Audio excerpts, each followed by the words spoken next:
My name's Tori Ann Perky, and from my homeschool to your homeschool, today I want to tell you about the first chapter book readers I always start my kids out.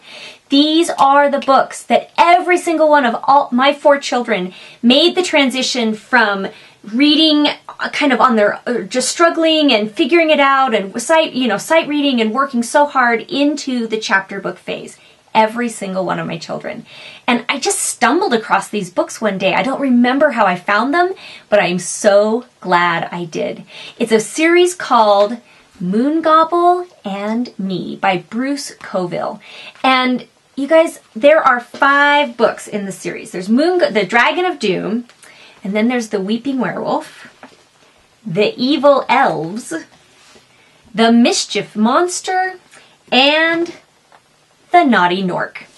Let me tell you why I love these books as the first chapter books for kids who are learning how to read. Well, first of all, it is the content. The content is just at that perfect level.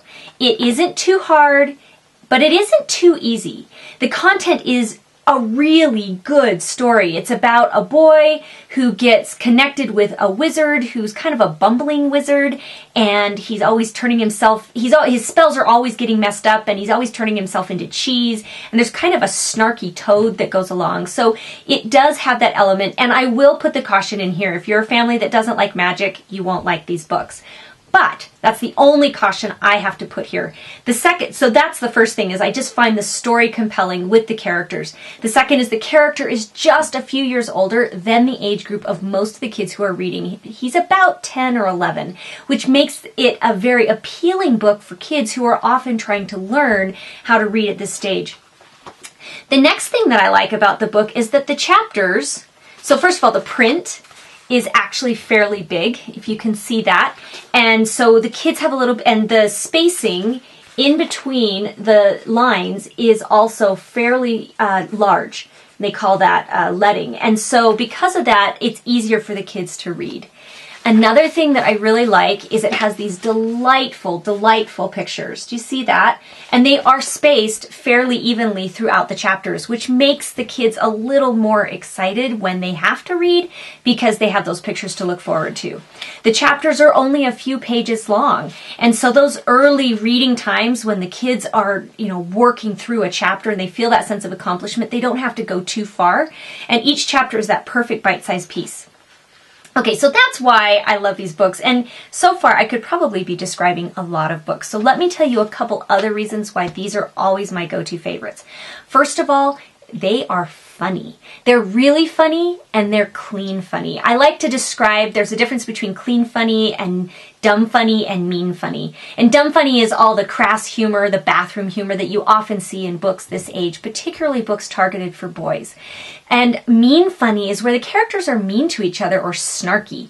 And you don't see any of that in this. It's clean funny, it's smart funny, the kids laugh, and more importantly, I'm laughing too, even the second and the third time through the book, which is saying a lot, right? Because once you've read a book once and you're reading with a kid who's struggling, okay, that takes a lot of patience. And this was actually something I enjoyed coming back to and reading again and again.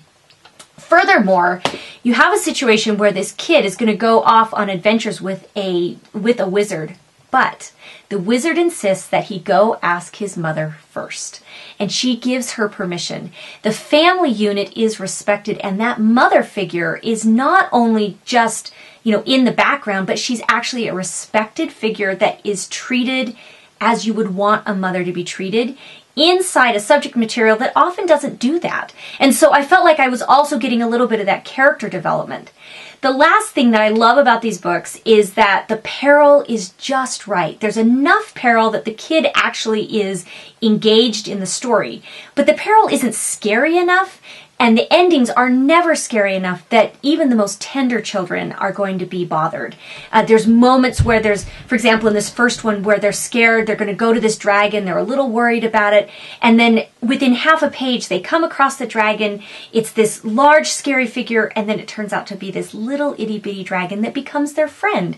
And that's kind of the pattern throughout these books, is that it's not always the same plot, but it's this idea that the characters are really supporting one another, and when you get to the end, the characters that were the problem have actually helped support the story and help the main characters.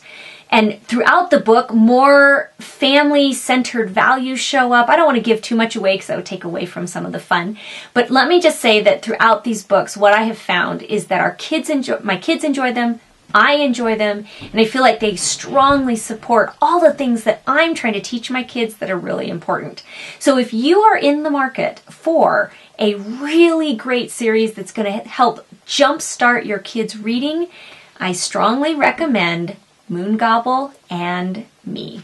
That's right. So if this is something that you think you'd be interested in, check the link up above or down below, wherever you're watching this video. And yeah, I hope you enjoy it. I'm Tori Ann Perky, and I make these videos so that you can be a successful and confident homeschool mom.